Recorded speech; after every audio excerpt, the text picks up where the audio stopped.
Every night at exactly 6:15, Nova climbed the porch steps of 114 Willow Lane and lay down in front of the door. She had been doing it for 11 months. The house had been empty for 9 of them. Jackson Holt watched her do it again that evening from his own porch next door. The same patient routine, ears up, eyes fixed on a door that nobody inside had answered in almost a year. She didn't bark. She didn't scratch at the wood. She simply waited, the way she had every single evening since the spring, rain or frost or the kind of August heat that drove most dogs to find shade and stay there. Jackson had asked around when he first moved in. Nobody in the neighborhood seemed to want to explain it fully, just enough to make it clear there was more to the story than an abandoned dog with a bad habit. Tonight, though, something was different. A moving truck idled at the curb of 114 Willow Lane for the first time in 9 months, and a white pickup with Pine & Co. Property Management stenciled on the door sat parked behind it, and a county animal control van pulled in right after, and Nova, still lying in front of that door, lifted her head and went very still. Before we go any further, tell us where you're watching from in the comments below. If this story moves you, stay until the very end, because what Jackson's neighbor was about to tell him would change everything he thought he understood about that dog, and would leave a Marine in tears on a stranger's front lawn. We read every comment. Let's see how far Nova's story travels. Jackson Holt was 42 years old, built lean and durable rather than bulky, the kind of physical economy that came from 2 decades of carrying exactly what was necessary and nothing more. He stood 6'1", with sandy hair cropped close and going gray unevenly at the sides, and a permanent faint squint. The legacy of years spent staring into desert light without sunglasses, because sunglasses had a way of getting lost or broken in places where losing things mattered. His hands were large and careful, a contradiction most people noticed without quite naming it. Hands that looked capable of considerable damage, and yet handled everything. Doorknobs, coffee cups, other people's grief with an almost exaggerated gentleness. His eyes were pale gray-green and carried the particular watchfulness of a man who had spent 2 decades training other men. The kind of attention that cataloged everyone in a room without ever making them feel cataloged. He was not an unfriendly neighbor. He simply hadn't expected, moving into a quiet cul-de-sac after retirement, that the most demanding relationship of his first year here would be with a dog that wasn't even his. He moved through his days now with the contained patience of a man who had run out of urgent things to do and was still learning, slowly, what to do with that particular kind of peace. Jackson had spent 22 years in the Marine Corps, the back half of it as a drill instructor and then a senior enlisted advisor training infantry battalions before their first deployments. A job that meant he had personally put his hands on the careers, and in some cases the futures, of several thousand young Marines over 2 decades. He retired as a master gunnery sergeant, the kind of rank that came with a chest full of ribbons he rarely wore and a list of names far too long of young men he'd trained who hadn't come home from the deployments he'd prepared them for. He moved to Willow Lane because his sister lived 2 towns over, and because, after 22 years of being responsible for other people's sons, he'd wanted, for the first time in his adult life, a house with nobody depending on him at all. He had not expected the house next door to come with a dog who had clearly been depending on someone, faithfully, for almost a year. Nova was a 4-year-old German Shepherd, 65 pounds of lean amber and black muscle with a coat kept neat despite months of rough living, and a faded blue collar with a single tag worn nearly smooth from being touched. She moved, when she moved at all, with the careful economy of a working dog rather than the looseness of a pet. The kind of trained discipline that didn't simply disappear because the person who trained her was gone. She didn't growl at strangers without reason, and she didn't approach them without reason either. Except for one single specific exception that every neighbor on Willow Lane had eventually learned to respect. She would not, under any circumstances, allow herself to be physically dragged away from that front door. 2 attempts by animal control earlier that year had ended with handlers backing off rather than risk an injury neither side wanted, and a quiet community agreement had settled in instead. Someone left food on the porch. Someone left water, and Nova kept her nightly post. Willow Lane sat in a modest, older subdivision on the edge of a small town in upstate New York, the kind of street where front porches still mattered, and most neighbors had lived there longer than the houses had been worth what they were now. Autumn had stripped the maples down to bare branches, and an early evening fog had settled low over the yards, carrying the smell of wood smoke and wet leaves and the particular hush of a neighborhood where everyone seemed to know something nobody had said out loud. Porch lights flicked on up and down the street as the sky darkened toward 6 o'clock, except for the one at 114 Willow Lane, which had not turned on in 9 months. Brandon Wexler managed properties for Pine & Co., a regional rental and resale firm that had taken over 114 Willow Lane after a distant cousin, the property's sole heir, sold it quickly and without much sentiment 9 months earlier. Brandon was 36 years old, perpetually scheduled too tightly, and treated every property in his portfolio as a line item rather than a place anyone had ever lived. An approach that had served his career well and his neighbors poorly in roughly equal measure. He had filed 4 separate complaints with county animal control over the past several months about an unclaimed dog repeatedly trespassing on a vacant listing he was trying to sell. Each complaint a little more insistent than the last. Each one carefully worded to describe Nova as a stray rather than as what every long-term resident of Willow Lane already knew her to be.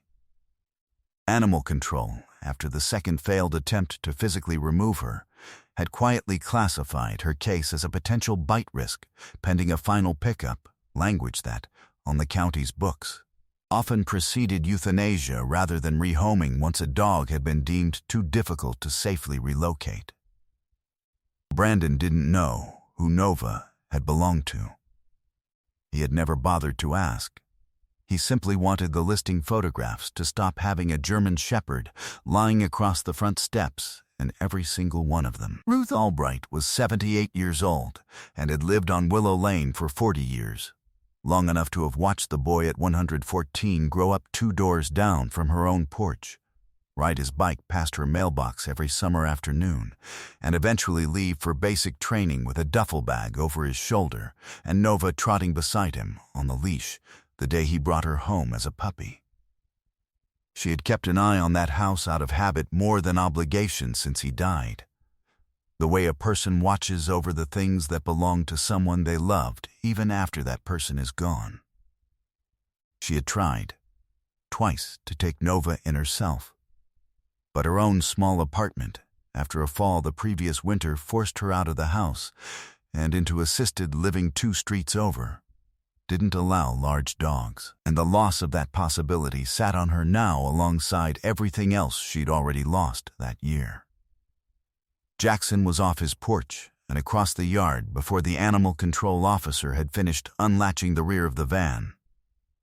He didn't shout. He simply positioned himself, without quite seeming to, between the officer and the porch steps, the particular stillness of a man who had spent 2 decades de-escalating exactly this kind of moment without ever needing to raise his voice to do it. "Can I ask what's happening here?" Jackson said. The officer, a younger man clearly uncomfortable with the assignment, explained that the property management company had filed a final complaint that the dog had been flagged for 2 prior failed removal attempts, and that county policy required this kind of case be resolved today, one way or another. Brandon Wexler, standing near the moving truck with his arms crossed, added that the dog had been a nuisance on a listing he was actively trying to sell, in a tone that suggested he considered the entire conversation An unreasonable delay of something that should have been handled months ago. Jackson looked down at Nova, who had not moved from the doorstep through any of it, who was watching the officer's hands with the same trained, unblinking attention Jackson had spent 22 years teaching young Marines to have. And something in his chest recognized the posture before his mind had finished processing why. "Give me one phone call before you do anything," Jackson said. "Just one. I think I might know something you don't." He crossed the yard to Ruth Albright's porch, where she'd come out to watch, the way she apparently watched every evening even from 2 streets away once word had reached her that something was finally happening at the house. He asked her, directly, gently, whose house this had been. Ruth told him. A young Marine corporal, 24 years old, killed 14 months ago in a training accident at Twentinine Palms, California. His unit conducting a live-fire exercise that had gone wrong in the way these things sometimes did. No enemy, no headlines. Just a young man who didn't come home from training the way thousands of others safely did every year. His name, Ruth said, had been Daniel Reyes. Jackson stood very still on Ruth's porch for a long moment after she said it. Daniel Reyes. He had trained Daniel Reyes himself, 4 years earlier, one of the last classes Jackson had run before his own retirement. A quiet, serious young man who had asked more questions than most recruits, and had once mentioned, on a long road march, a German shepherd puppy waiting for him back home named Nova. Jackson had not thought about that conversation in years. Standing on Ruth Albright's porch with animal control still idling at the curb, he found he couldn't immediately speak at all. Jackson asked the animal control officer for 48 hours before any final decision was made, and the officer, visibly relieved to have an exit from a situation nobody on that lawn actually wanted to finish the way policy required, agreed. Brandon Wexler was less accommodating. He told Jackson with the particular irritation of a man whose schedule had just been complicated. That Pine & Co. needed the listing photographed and active by the weekend, dog or no dog. And that sentiment didn't change county liability concerns about an animal with 2 prior incident reports. Jackson didn't argue with him in the yard. He went home, called the county animal control supervisor directly the next morning, and explained, calmly and completely, exactly who Nova's owner had been and exactly what those 2 prior incident reports actually represented. A grieving dog defending the only home she had left, rather than a dangerous animal that needed to be put down. He offered to formally adopt her himself, on record, that same day, which would resolve both the county's liability concern and Brandon's listing photographs in a single signature. The supervisor was sympathetic, but explained that formal surrender paperwork from the property's legal owner, Pine & Co., was still required before any private adoption could be processed. Since the dog had technically been logged as found property on their listing, rather than as an owned pet, with documented chain of custody, that requirement put Jackson back in a room with Brandon Wexler the following afternoon. A conversation Jackson approached the way he'd once approached difficult conversations with young Marines who needed something explained exactly once, clearly, without raising his voice. He told Brandon who Daniel Reyes had been. He told him about 29 Palms, about the puppy Daniel had once described on a road march in language a tired young Marine uses when he's homesick and doesn't quite realize how much he's revealing. He watched something in Brandon's carefully scheduled indifference shift. Not completely, but enough. Brandon signed the surrender paperwork that afternoon, muttering something about needing the listing finished anyway. But Jackson noticed he didn't ask for the photographs to be rushed after that, and noticed, a week later, that the for-sale listing for 114 Willow Lane had quietly added a line nobody had requested, mentioning the property's prior owner had been a U.S. Marine. That evening, Walking back across the yard with the signed paperwork in hand, Jackson found himself thinking about a road march 4 years earlier.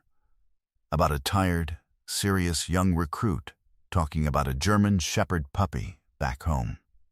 And realized he was the only person left who remembered that conversation at all.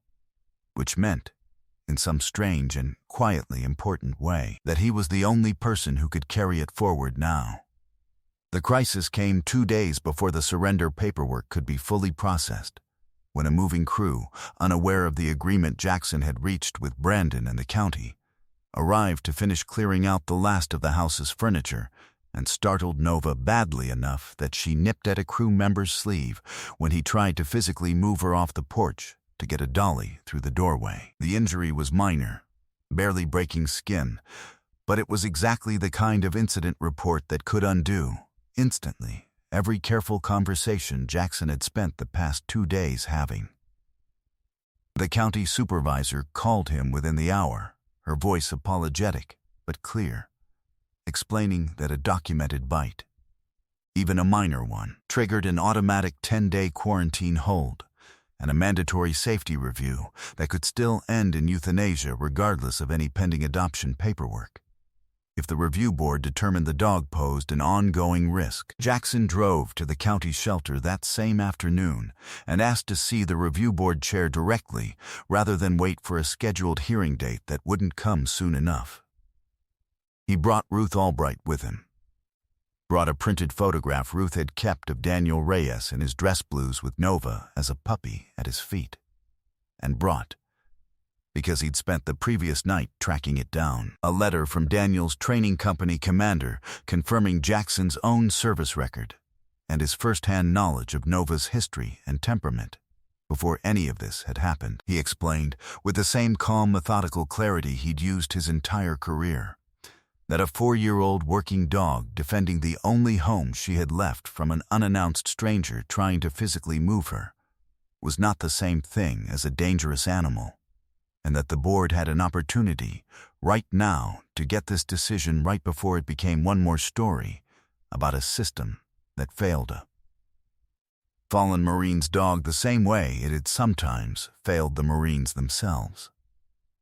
At the hearing itself, asked by a skeptical board member to demonstrate that Nova wasn't simply unpredictable around strangers, Jackson knelt at a careful distance and gave a single low command. The same basic obedience command drilled into every working dog paired with a Marine handler. The kind of command Daniel Reyes would have used with her 100 times during her training as a puppy. Nova's ears snapped forward. She sat, immediately, perfectly, the disciplined response of an animal who had simply been waiting for 14 months for someone who spoke the only language she still fully trusted. The room went quiet. The board member who had asked the question didn't ask anything else. The hearing room at the county shelter administrative building was small, built for routine cases that rarely drew more than the reporting officer and an owner pleading for a fine reduction. That afternoon it filled past capacity. Word had moved through Willow Lane and then through the wider community, the way these things eventually did once people understood what was actually happening. And members of the local VFW post, several of them men who had served decades earlier in wars far older than Daniel Reyes's, arrived in their own caps and pins to fill the back 2 rows. Ruth Albright sat in front with a photograph of Daniel and Nova held carefully in her lap. The board chair, a measured woman named Patricia Innes, who had clearly sat through cases far less sympathetic than this one, reviewed the incident report, Jackson's adoption application, the company commander's letter, and the photographs Ruth provided, methodically, without rushing. A second board member raised the county's standard liability concern, the language built into policy precisely to prevent emotional appeals from overriding genuine safety risk, and asked whether the board could be certain this wouldn't happen again under different circumstances. Jackson answered that question directly. He told the board he understood policy existed for good reasons, that he wasn't asking them to ignore a documented incident, only to weigh it honestly against everything else in the file.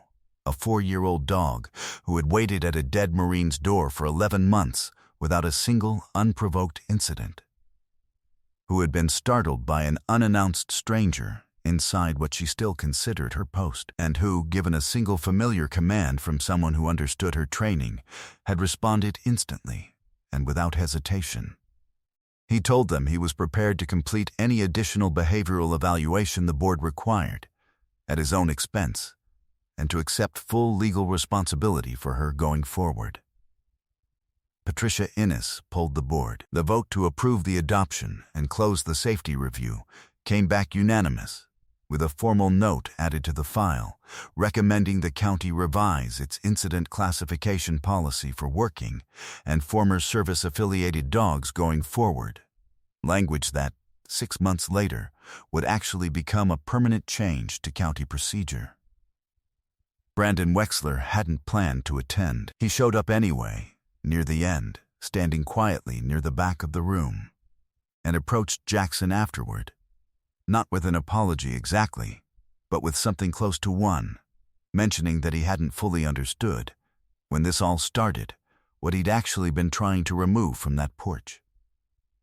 Jackson shook his hand and didn't make it harder than it needed to be. Some debts, he'd learned a long time ago, get repaid better by moving forward than by demanding someone fully account for the past. Nova moved in with Jackson permanently that same week, and within days had claimed a spot directly beside his own front door.